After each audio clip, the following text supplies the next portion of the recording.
Hi, I'm Len Rydell, Executive Director of the Blue and Gray Education Society. I'd like to welcome you to the third lecture in the series on Gettysburg, the third day, which was a symposium and tour that we conducted in May of 1996 at Gettysburg, Pennsylvania.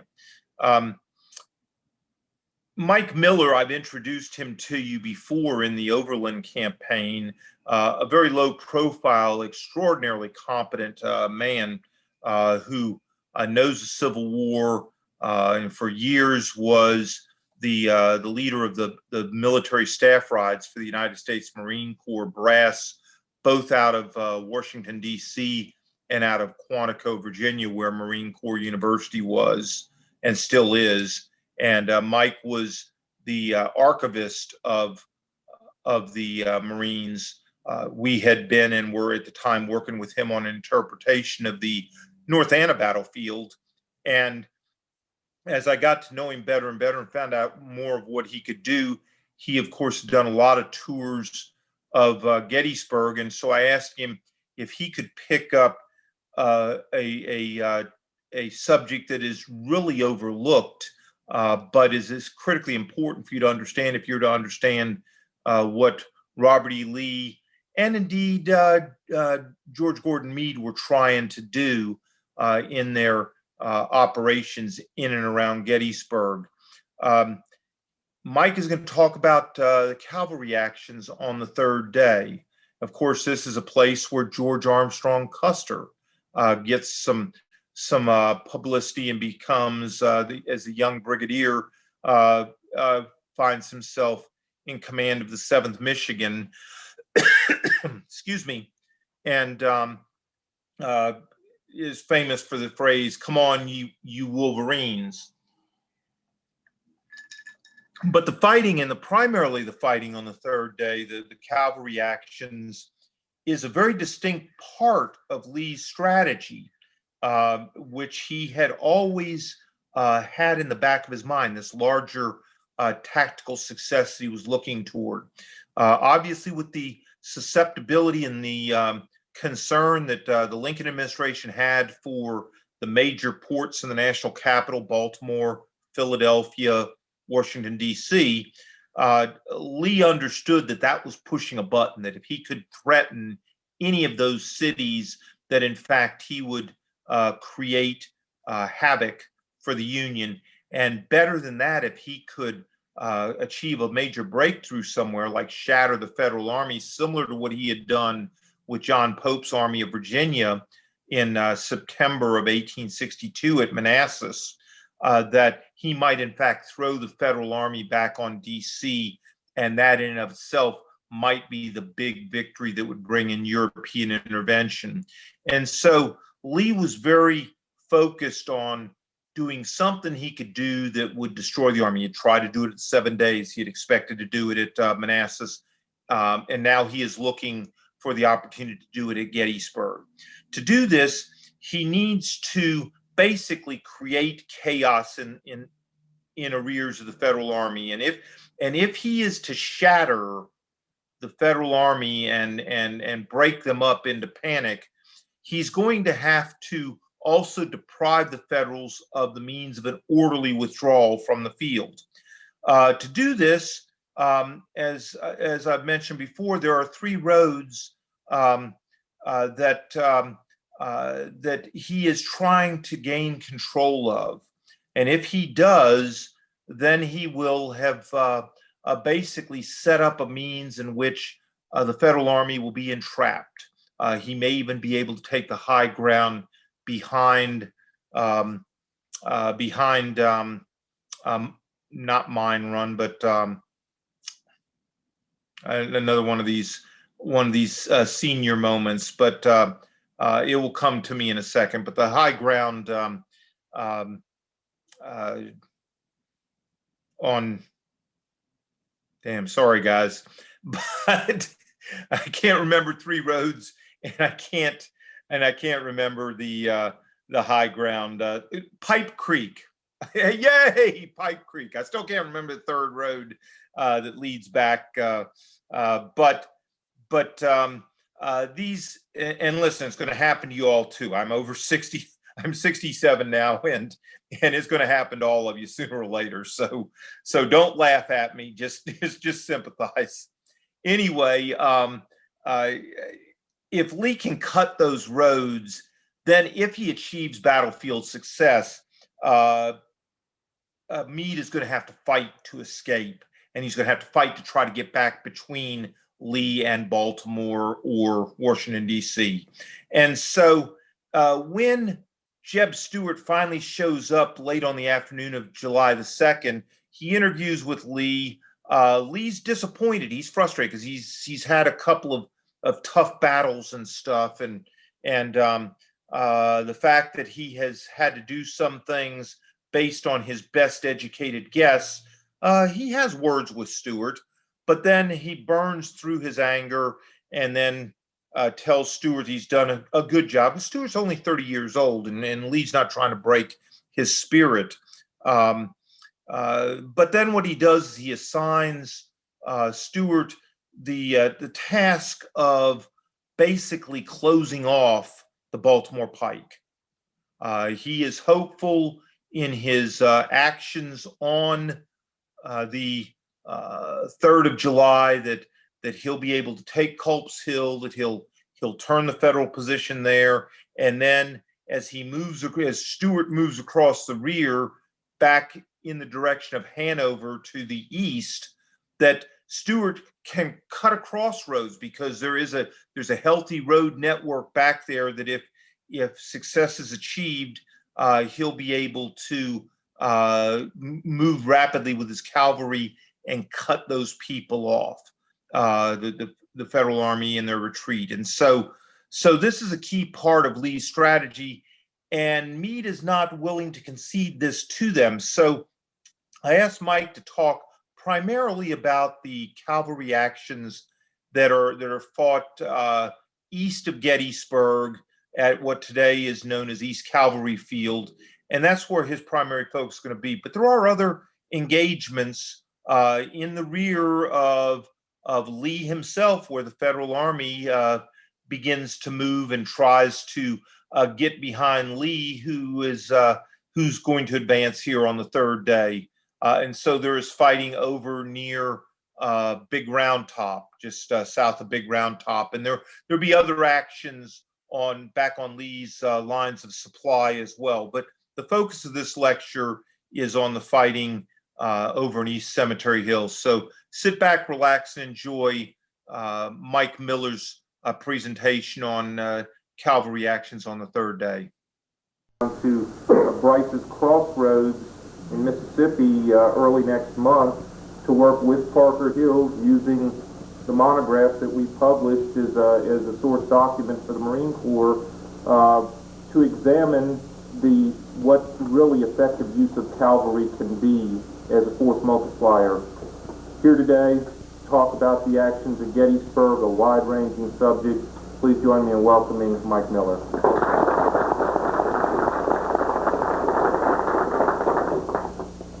Well, thank you for those kind remarks. And I'll just preface my remarks by saying, cavalry, who cares? You're here really to see Pickett's charge, aren't you? Culp's Hill? Even Culp's Hill ranks higher, I think, than the East Cavalry field.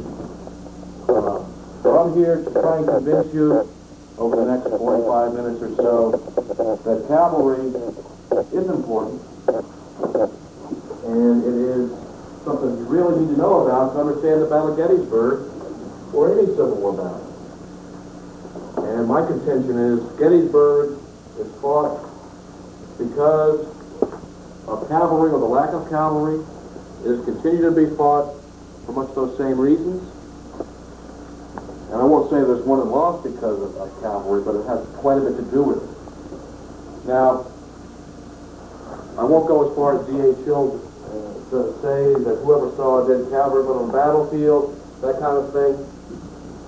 But I will say that cavalry on this field is of pivotal importance in why this battle is fought. And hopefully you'll agree with me at the end of this talk. Now, let's begin by using your handout, labeled Cavalry, Stewart's Division. And I will again preface my remarks by stating that most of what I'm going to talk about is preparing you to go out on the cavalry field this evening on your own. And Ed Barth will be conducting that trip. And I think that'll be a very memorable experience. People who have been to Gettysburg many, many times have a hard time getting these cavalry fields. But I think you'll agree, after seeing that it's quite a sight. Now, getting back to the handout, I give you the whole order of battle for both Stuart and Pleasanton. And those of you, the students of the war, as you are, notice that there are a lot more names on this sheet than you would have seen in a table of organization for Chancellorsville. Where do these people come from? Who are they? And I'll just run down the list for you, starting with Hampton. Again, as you well know, he's one of the backbones of Stuart's cavalry, fighting through most of the campaigns of the Army of Northern Virginia, going back into 1861 in the Peninsula Campaign. Fitzlee's Brigade, as you might guess by the numbers of those regiments, that is Stuart's old brigade, and again, one of the backbone brigades of the cavalry. And then we get to some more, maybe perhaps unfamiliar names. As we shift down to your friend and mine, Beverly Holcomb Robertson. Certainly a candidate for one of the worst generals on either side. I think my friend at North Anna, Ledley, probably qualifies for the worst, but Robertson is right up there with him. And he has 2 North Carolina regiments. And you see, that should be a very small brigade, according to this table of organization. But those 2 regiments number over 1,000 men because they've just come up from eastern North Carolina. They have never really been engaged in major combat. They've had some spirited engagements, Kingston, Goldsboro, other places, but they are new to the Army of Northern Virginia. Whereas, as I'll get into later, Beverly Robertson is an old saw. Jenkins Brigade comes from western Virginia, the Valley, and you can tell by the numbers of those regiments and battalions, it is raised later in the war. Rumble Jones Brigade. Rumble Jones Brigade has primarily been operating in the Valley. It's Turner Ashby's old brigade. All those singular companies of cavalry have been put together now to form the 6th, 7th, 11th, 12th Virginia Cavalries and the 35th Virginia Battalion. And then we get back to one of the stalwarts of the division, Rooney Lee's brigade, commanded here by Chambliss. Again, one of the stalwarts. So you have 3 good, strong veteran brigades, and you have 1 middle-of-the-road Ashby's Cavalry, and 2 relatively new ones. And at the bottom you'll see Imboden's command from even further west. And again, they are relatively new to the Army of Northern Virginia. So you see, Stuart now has 7 cavalry brigades. And it's a magnificent sight. We talked about the reviews that he has. Not all of them are going to join him before Brandy Station, but this is the largest cavalry force he's going to have up to that time of the war. Now, Lee, what does Lee blame his defeat on at Gettysburg? Why did the South lose? Primarily 2 reasons. One is the lack of cavalry or information at the beginning of the battle, and the second is the coordination of the Army during the next 3 days. Well, how can he not have enough cavalry if he's got 7 brigades now? And of course, we'll get into Stuart's ride there. We'll talk about that. But on the Union side, we see Alfred Pleasanton, Corps Commander. One of the more unpleasant people that you'll read about, or if you've ever met him, you probably would want to wash your hand after shaking his hand with him, because when he says something, you can almost always believe the opposite is true. And you'll see, based on where his headquarters cannon is here on the battlefield, he is more of an administrator than a combat leader. Most of the time he spends with George Gordon Meade at Army headquarters. But The All-Star, your friend of mine, John Buford, commands the 1st Division, aptly played in the movie Gettysburg, and of course, the 2 familiar brigades of Anvil and Devon. Again, Hollywood movie stars. But what about this reserve brigade under Wesley Merritt? Why aren't they on the 1st Division? How come there's only 2 brigades there? And I'll explain that later. Go down to the next division. Gregg, another one of the backbones of the Army of Potomac. He has, and on the last page, you will see a 3rd Division under Judson Kilpatrick of only 2 brigades. This is a new, relatively new division. These were the headquarters and the guards around Washington. These 2 brigades were based in Washington. And they are assigned to the Army of Potomac. And they become a new division, the 3rd Division. Kilpatrick takes command of it. And you see our star underneath his name, George Armstrong Custer. He'll figure prominently this evening. On the left side, you'll see Ellen J. Farnsworth, who will not survive the battle. So there you have the tables of organization. Now, the next 2 pages, of course, the battle maps that you'll need to take with you this evening when you ride with Ed. Now, we'll talk about the cavalry battle that occurs on the afternoon of July 3rd. But I want to basically prep you for that by going back in time all the way, really, to Brandy Station. See if I can bring you back to July 3rd in time for your lunch.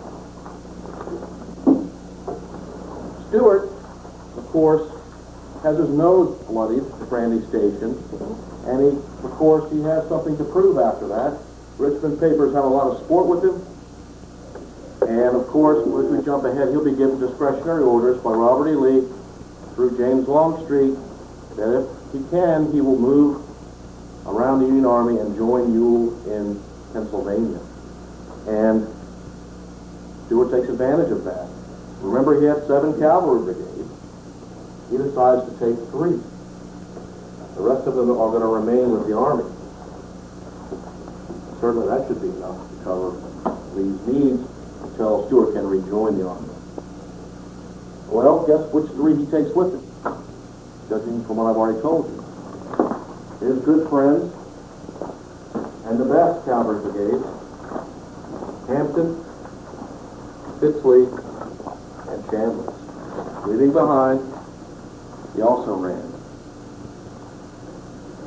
And I wouldn't include Grumble Jones' command in there. I wouldn't include Grumble Jones as that type of commander, but he's the best of the lot. And when he leaves, he issues these specific orders to General Beverly H. Robertson. June 24th, 1863. He's going to leave the next day on his famous ride. And these are interesting orders. This comes right out of the official record. Stuart doesn't really write orders like this very often, but in this case he does. He says, you of your own and General Jones' brigade will cover the front of Ashby's and Snicker's Gaps, which basically covers Winchester or Longstreet's corps. Your object will be to watch the enemy, deceive him as to our designs, and harass his rear if you find he is retiring. Be always on the alert. Let nothing escape your observation, and miss no opportunity which offers to damage the enemy.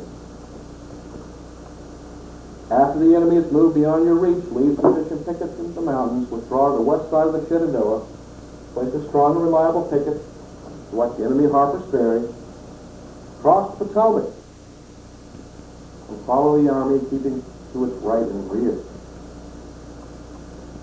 As long as the enemy remains in your front and force, etc., hold the gap, line of pickets.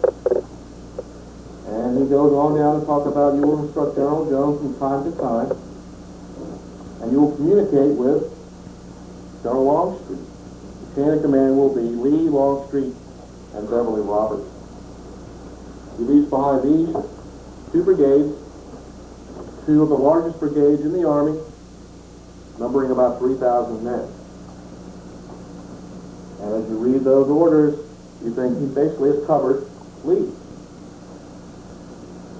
And that, as The Union Army moved, so should you.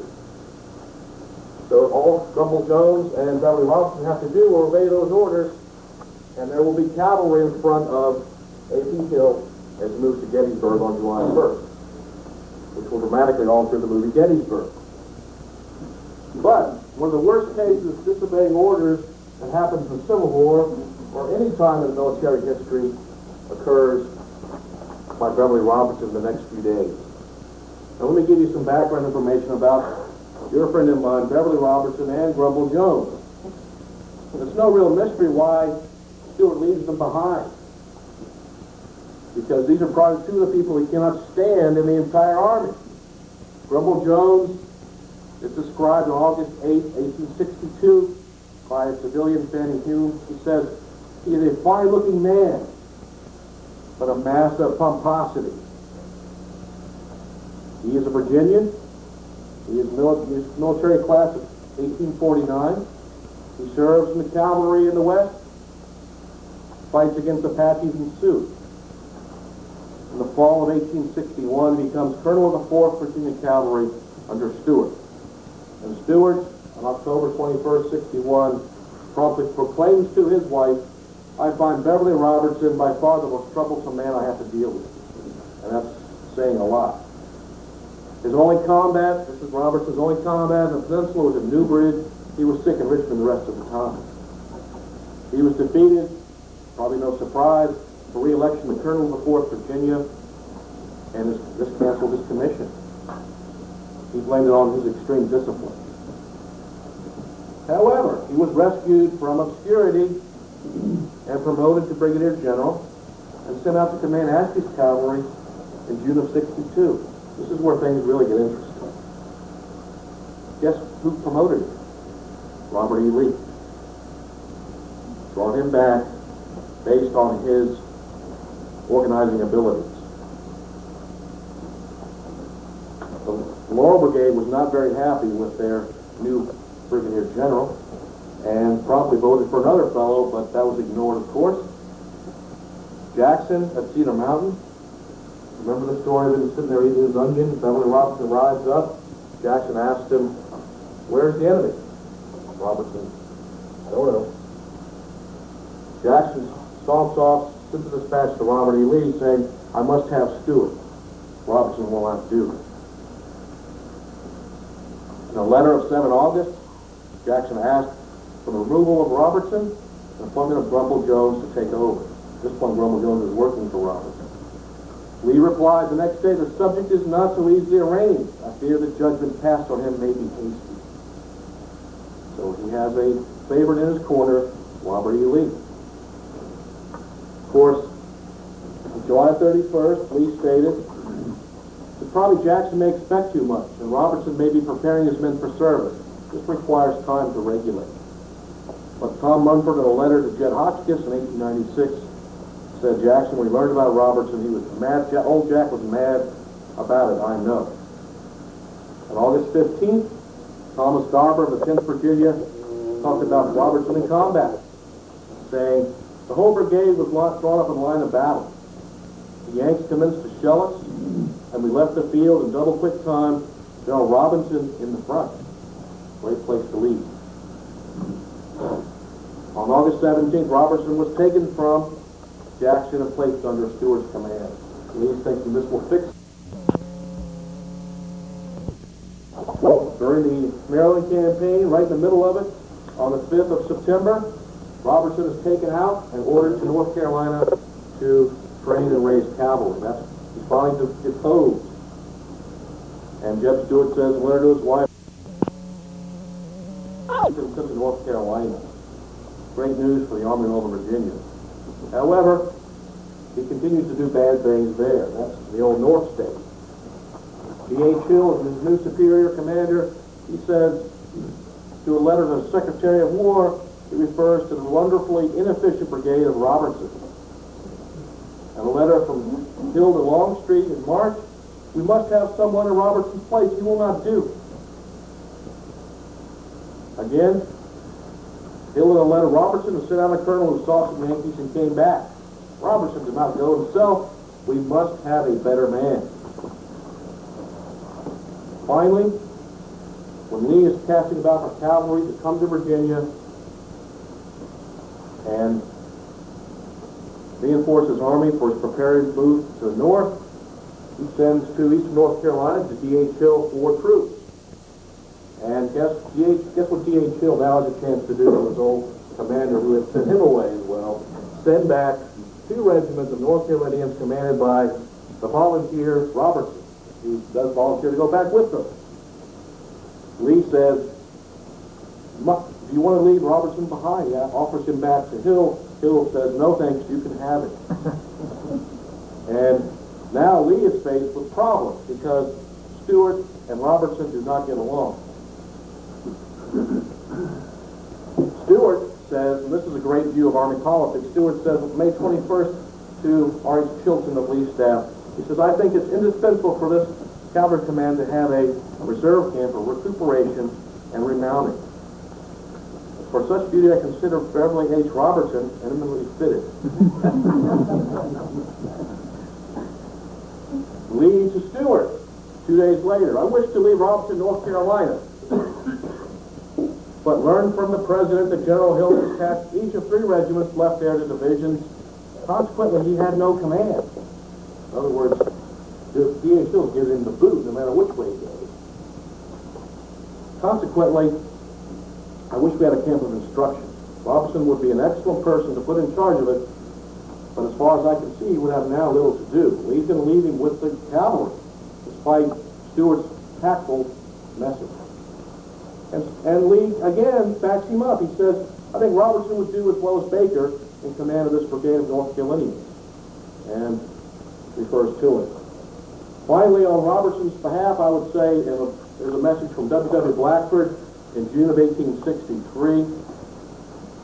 He says, he describes Robertson, he lost all self-possession, was perfectly unreliable. That is what Lee has in command of that new brigade, and that is who, as you see from the order, Stuart is left behind to cover Lee's right. His subordinate commander, which some people think that Stuart left behind because he was probably the best picket officer in the army, is Grumble Jones. But guess what? Stuart can't stand him either. Grumble Jones is probably the hardest man to get along with in the army, but he's quite a fighter. Stuart and Grumble Jones have had court-martial charges back and forth, and Grumble Jones would eventually leave the army in 63. Grumble Jones was quite a fellow.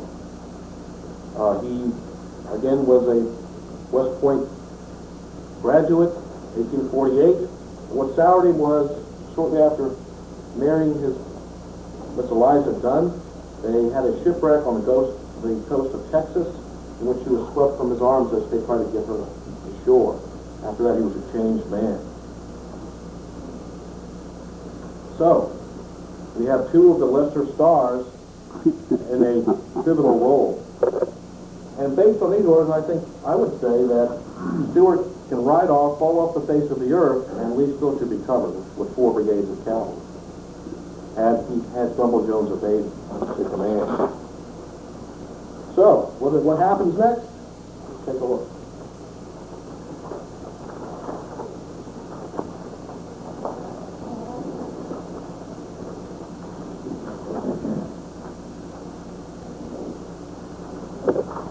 We have the cavalry positions early on in the campaign. You see the Battle of Brandy Station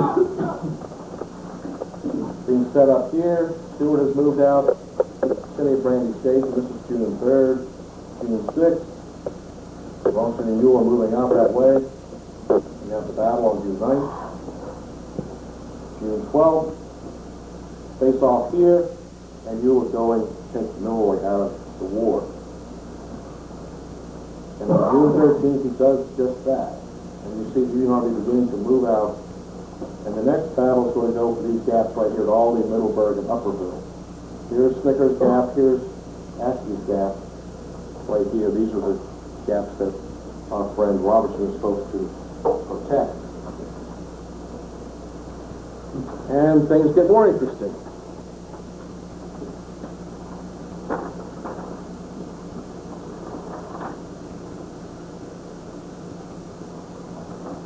These are the positions on June 17th,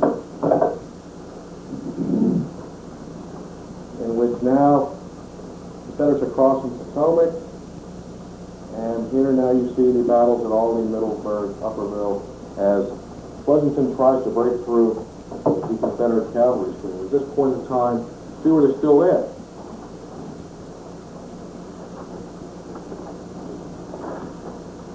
June 24th. The orders are given to our friend Beverly Robertson. You see Stewart is now based at Salem. He's going to ride around the army and meet up with Jewell here in Gettysburg or somewhere along the Susquehanna. You see Longstreet and Hill already moving north across the Potomac. Again, the Union Army has not crossed this time. That looks like a pretty good bet. Back here in the gaps, we have Rumble Jones and Beverly Robertson. So based on those orders by Stewart, you have two brigades here that are supposed to basically parallel our Union Army and let him know when they cross the Potomac and move along with them. The other brigades of Confederate cavalry, Bowden's covering Confederate left over here, and Albert Jenkins is up here covering the advance towards Harrisburg. So that's a pretty good cavalry square.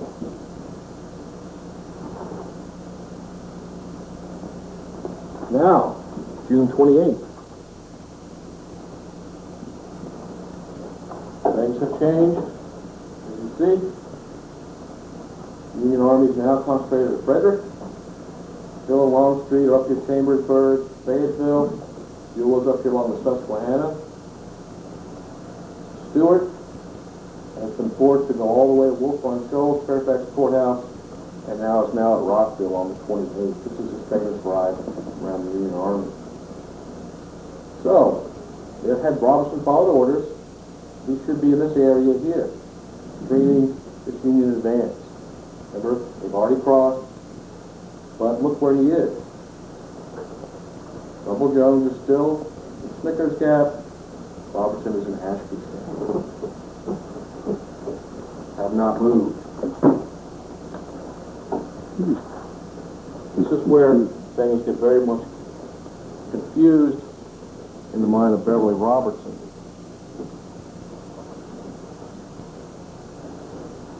Now we're getting close to combat on the 1st.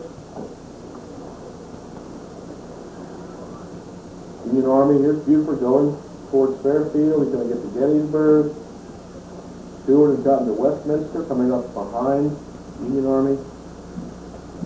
Jenkins is already up here. Bowden's over this way.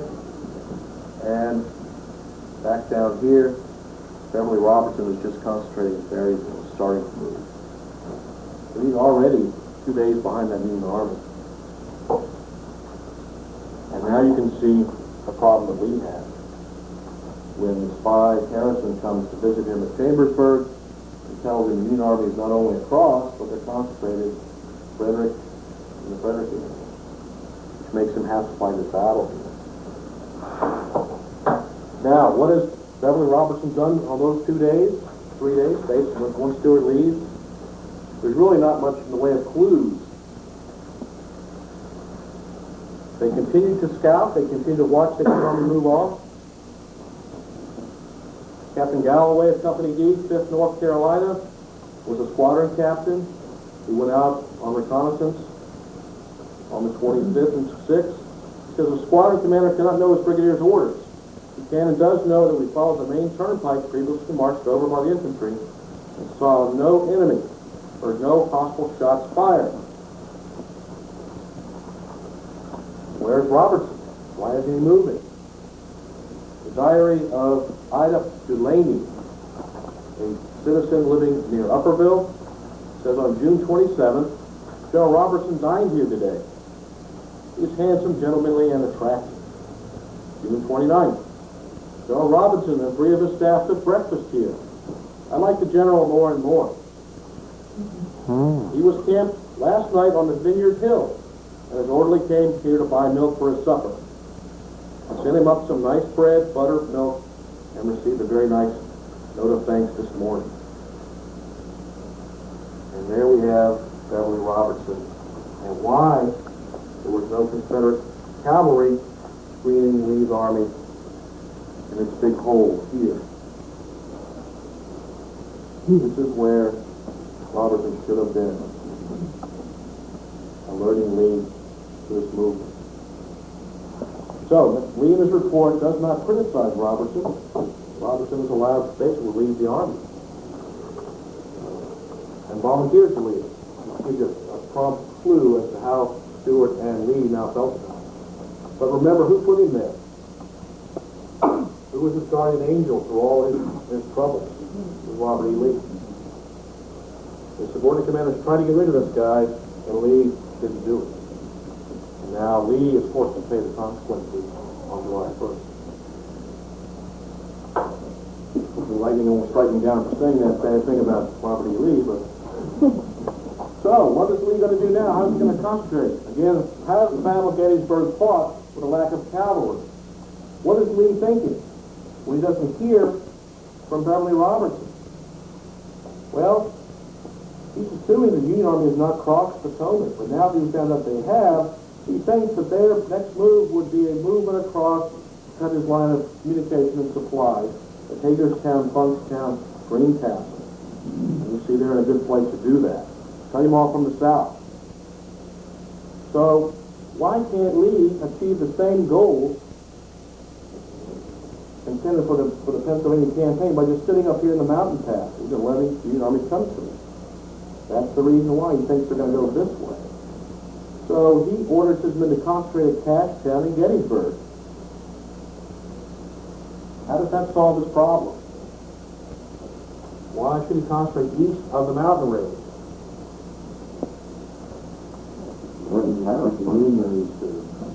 Keep the Union Army east of the mountain range. Keep him off this line of supply.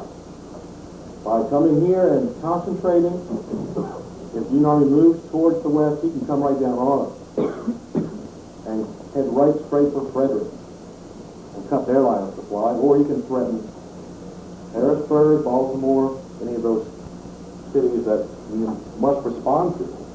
So now you see how the Battle of Gettysburg really is formed by the lack thereof of cavalry on Lee's part. That's why he concentrates at Gettysburg, Cashtown area, in which he orders for the army to come together. Okay, we have now gotten close to the July 1st battle. I'll put up one last view graph here for the movements to Gettysburg. Just illustrates the fact that Robertson now is moving under direct orders from Robert E. Lee. He sent the courier down to tell him to get something over the Potomac River. Stewart is still trying to find the army. He finds out that Kilpatrick's in his way here at Littlestown. Had he waited until Kilpatrick moved on, Union cavalry is still streaming against Lee. He would have had a wide open road right to Gettysburg, about 8 miles. Instead, he decides, I'll go around into Hanover, and the forces collide there on June 30th. The first big cavalry engagement of the Gettysburg campaign north of the Potomac. But now he's going to go around trying to save his 125 wagons all the way up here to Carlisle trying to find the army, and you can see where they're concentrated here, east of the South Mountains. Union cavalry performance, excellent. You see the places where they are, that's where they're supposed to be. Buford screening the army here, Kilpatrick screening the army here, and Gregg looking out for a line of supply in Westminster, Maryland. Now, you all well know that the July 1st engagement was begun with Union cavalry in place, and I won't go into that. We'll skip ahead to tell you that now we'll get into some of the tactical details. How does the cavalry influence the battle tactically? Now, Buford, on July 2nd, after his famous stand on the 1st, withdraws down to the Peach Orchard area, and he is going to later order all the way back to Westminster, Manchester, to guard supply lines. So Buford leaves Gettysburg. The The best Union cavalry commander now is back in the rear with the gear. To replace him, Kilpatrick comes in this way, and Gregg also comes in on the Union right towards the Culp's Hill area. And Gregg comes in first at about 11 a.m., 12 o'clock, and it's his arrival and a sharp skirmish on the afternoon of July 2nd that forces Edward Johnson to detach Stonewall Brigade to face against this Union threat. And also, Extra Billy Smith's brigade is detached from Early's division to go out and face against Gregg's division. Tactically, those two brigades are not in a fight for Culp's Hill or East Cemetery Hill. As you go out there this afternoon, imagine what might have happened had two or more Confederate brigades been engaged. What would have happened to the Stonewall Brigade had Stuart been in place, been able to go forward on the left of Maryland Stewart's brigade? Or Smith's brigade coming up to reinforce the Louisiana, North Carolina attack on East Cemetery Hill. Well, they weren't there because of the role of Union cavalry. Kilpatrick continues his ride to come up on the further flank of Gregg to the north, and there begins the Battle of Hunterstown on the evening of July 2nd. And this is really a small action. You see, this is Hunterstown here. It's like Gettysburg, a joining of many roads. They are running into Hampton's rear guard here, taken on the road to Gettysburg. And Custer holds this area. Farnsworth holds the next flank. And you see Company A, 6th Michigan. Custer rides to the front of that company, about 80 men. Says, let's go after these fellows. And leads a cavalry charge, company side, against the company under Colonel Young of Georgia. Actually leads this thing. Well, remember, he's been recently promoted. He's one of those boy generals. And I think this was a great learning experience for him. Because once he gets down in here and faces those Georgians, they kill his horse and almost kill him. And of those 80 troops that go with him, only 30 come back. As you will see from the next view, the rest of Hampton's Cobb's Legion come after it. And it's only one of his troops to come forward to kill a Confederate who's about to kill Custer, and they withdraw back to the rest of the brigade. So this is almost like Red Rover or No Cinder Been Over. These four companies of Cobb's Legion pursue with like results. They are blown away by getting up there against the rest of the Michigan Brigade with horse artillery. But in the rapid pursuit, they go way past where they should, and many of them do not come back. They suffer almost 100 casualties. There are 22 Georgians laying in this small lane here. And that really stops the action on July 2nd for the cavalry. Now, on July 2nd, of course, Stuart rejoins the army, and Grumble Jones and Roberts are almost there in great force. And it is now almost time for the July 3rd clash that you'll see this evening. But something very interesting happens on the evening of July 2nd. And that is, I remember telling you that Pleasanton keeps his headquarters with Meade. And there you'll see his upturned marker, if you go there today, where he actually kept his headquarters. He issues orders for Gregg's 2 brigades and Kilpatrick's 2 brigades to leave the Union right at Culp's Hill and go all the way to the Union left. Because of Longstreet's assault and the battle for Little Round Top, Devil's Den, Pleasanton says, I'll send my cavalry around there and we'll try to harass them and should they attack there the next day. But by doing that, he strips the entire Union right, which is where Stuart wants to strike on the 3rd. So all of the Union cavalry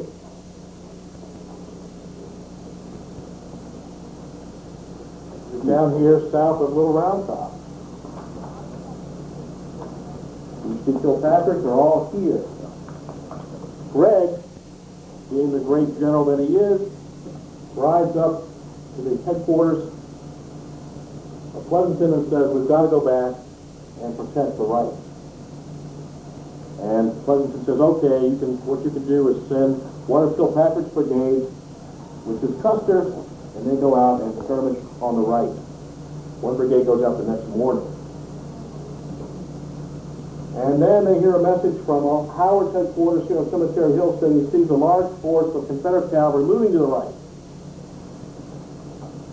Gregg is given permission to take his other two brigades out and try to stop them. But he's forced to move this way. So what that does then is place 3 brigades on the right, 2 brigades on the left. And now the stage is set for the massive cavalry battle that's going to take place out here on the afternoon of July 3rd.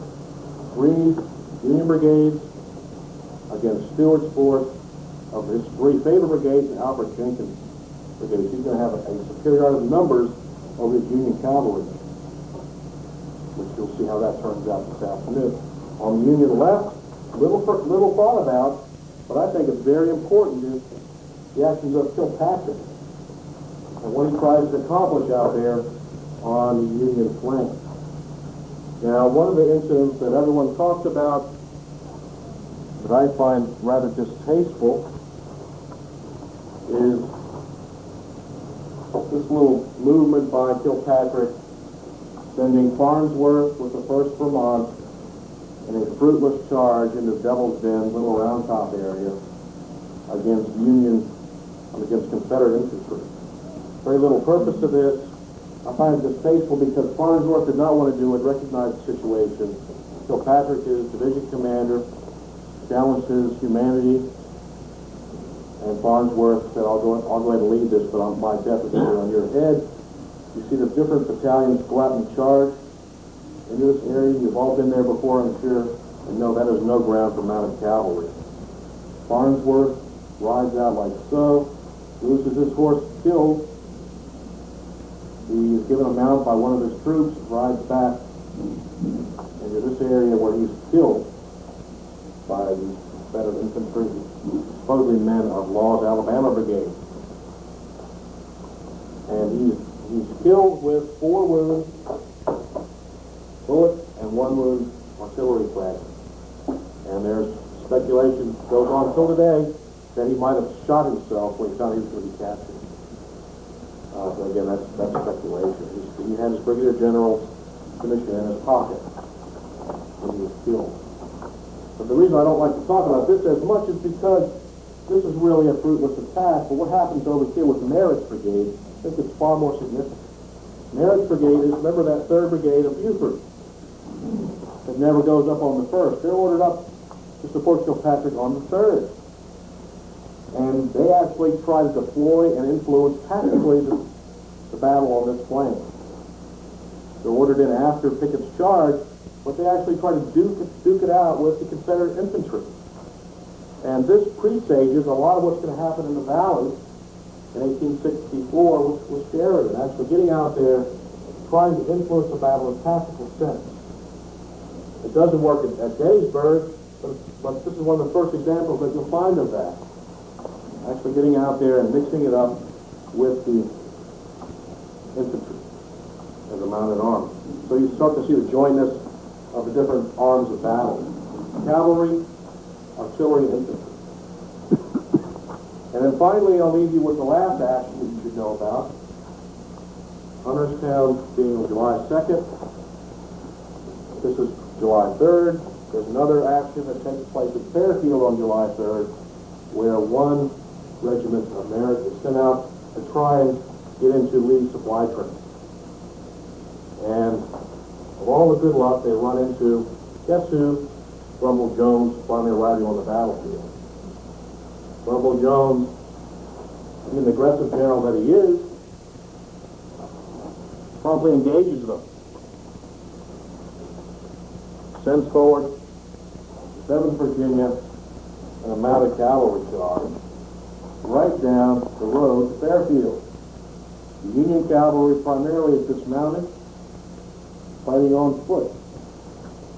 And you might imagine the results of that little engagement. Jones said he did it because he didn't know the size of the Union force.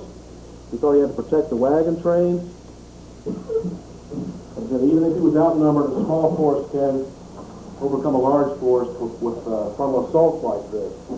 But the unfortunate circumstance is there was a post and rail fence on each side of the road. The 7th Virginia was trapped in there and shot down by 6 U.S. cavalry. Grumble Jones rallied his men as they came back and asked the rest of his brigade, is one Union regiment going to rout my entire brigade? And the 6th Virginia says, no, sir, send us forward. We'll take that position. Grumble Jones deploys the 11th Virginia here, sends some of them forward. Remnants of the 7th come up on either side of the road. And the 6th Virginia mounts and charges directly down into the heart of the Union position. The results predictable. Union commander, Major Starr, is sabered 4 different times and shot once. The Union cavalry is driven off this field, and now the fun begins for the Confederates.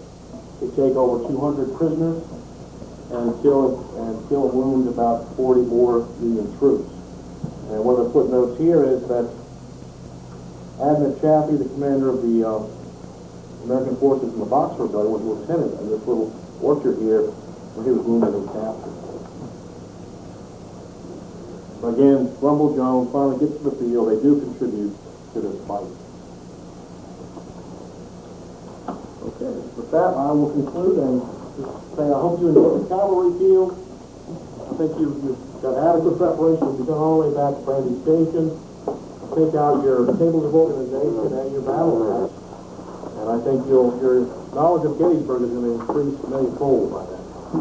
And again, at lunchtime, let's all drink a toast to Beverly Robertson.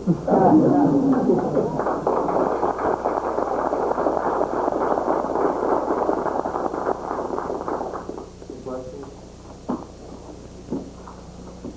Okay. That's one is done. We got it. Okay. Perhaps I missed this. Why would Stuart leave Robertson as opposed to Jones in charge? Robertson outranked him. Remember, we talked about Cedar Mountain. Robertson commanded Ashby's cavalry. Jones was one of the colonels underneath him. And they had an interesting system. That's a good question. They had an interesting system, much like Ewell and Early, in that Robertson would command the brigade, but Jones would do the fighting. And so, during that combination, Stuart assumed that the same thing would happen with those 2 brigades. The unfortunate thing was that Robertson learned how to be an even worse general in North Carolina than he had been in Virginia, so that did not work out. And the interesting thing I'll point out to follow up that, when I talk about the same things to Marine groups, they say the exact same thing happens today. When you go on a mission such as Stuart did to ride around the Union Army, you take the people that you like, that you have confidence in, that you can depend on, and you leave behind the others. And I think, I say that really it's not Stuart's fault that there was not cavalry there on July 1st, because he did leave orders and he left 3,000 Confederates to cover that line. But it's Stuart's problem that he did not recognize the critical nature of that mission and leaving a better man there. Longstreet wanted Hampton left behind. Stuart was going to take him with him. And ultimately, if you want to extrapolate this out further, when Lee says lack of cavalry at Gettysburg, he could almost be talking about his own lack of choice and keeping Robertson with the army. And he talks about it's all my fault. Well, a lot of this is his fault by keeping that man there. The lack of cavalry there, though, you didn't touch much at all upon Stuart's performance on this ride around the army, and he made according to Cottington, a series of mistakes that any one of which, or a combination of which, would have had him in Gettysburg and plenty of time to have been helping Lee and helping Hill as it came. And you didn't touch on any of that. Yeah, let's spend a little time with that now, a real little time, since I'm sure you're all hungry. But when I first approached the cavalry at Gettysburg, I sincerely believe that Stuart really made his mistakes, as you say, on that cavalry ride. But in going and finding that order and going into Beverly Robertson's background and the relationship there, you know, it really shouldn't have meant Stuart could have gone off and fallen off the edge of the earth and never gotten to Gettysburg and had to go to Richmond or Paris. Robertson still should have been there to screen Lee's army, because Lee still had more cavalry with him than he had at Chancellorsville. He had 4 brigades. So that should have happened. Now, in studying Stuart's ride, which is a whole other talk, you know, recent years I've gotten less and less enchanted with Stuart.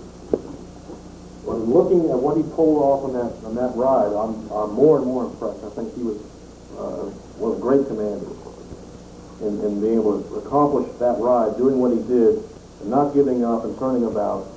Yes, in hindsight, it was a mistake. There's no doubt about that. But the physical accomplishments of crossing the Potomac River at night in flood stage, 2 feet above what normally is, where the river actually covers up your cannon, getting across, riding all night, taking care of 125 wagons, and still coming in is quite an accomplishment. And I would encourage you that haven't done it to try at least part of that ride, and you'll see what I mean. These fellows, and one of the things I didn't touch on, it's in your notes, is these fellows under Stuart were exhausted on July 3rd. If you start with the engagement in Hanover, they rode all night the 30th to July 1st. They rode a lot of the night on July 1st, July 2nd. They're going distances 50 miles. And they do not have a lot of time to stop and let their horses graze. So it's tough on the animals, they're tougher than it is on the men. So I throw those points in there, a long answer to a short question. I think Stuart really comes off better in his ride than I thought. No question it's a mistake, but as a leader, example of combat leadership, it's right up there with Nathan Bedford Forrest. Don't you think we often look at these things in hindsight and we make the mistake of judging these people as if we already knew what was happening or what was going to happen, and Stuart didn't and Lee didn't. Right. Nobody in their right mind would have predicted a battle at Gettysburg. What the hell is Gettysburg? Yeah, I mean, Lee made easy marches. You know, he finds out the evening of the 28th, the army made easy marches, relatively easy, on the 29th and 30th. Had he really been aware, he could have marched quickly and concentrated more quickly. So, you know, again, it's hindsight to a large extent. But really, if you look at what leadership of Lee, where he puts his men, where he doesn't put them, confidence and trust he has with Stuart. I've heard it said many times, and I partially believe this, the problem with Lee at Gettysburg is not the fact that Stuart's not off on his ride, doing all those things. The fact that Stuart does not know how to depend on anybody else but Stuart for cavalry. He goes to Stuart for cavalry. Stuart's not there. Lee basically grinds to a halt. He has 4 brigades of cavalry to be able to tell him everything, but he depends on Jeb Stuart for that, personally. And that could be another family in Lee. 2 more questions. I have a question, but just a simple announcement that David McMurtry Gray Foundation, McMurtry Gray statue, it has been refurbished this past year. The rededication is June 1st in Reading at 2 o'clock. Wonderful. I encourage all to cavalry operations, they're not something that I started out studying. That was something else that happened. And the more you study civil history, it's a combination of all these things that create the whole. Cavalry, artillery, infantry, the leadership, all of those things. So I would encourage you to study the cavalry field, how they influence the battles and shape them. So I feel to a large extent Gettysburg is fought because not of cavalry. One of the great battles. The cavalry has everything to do with it. One more question? Okay. Thanks very much.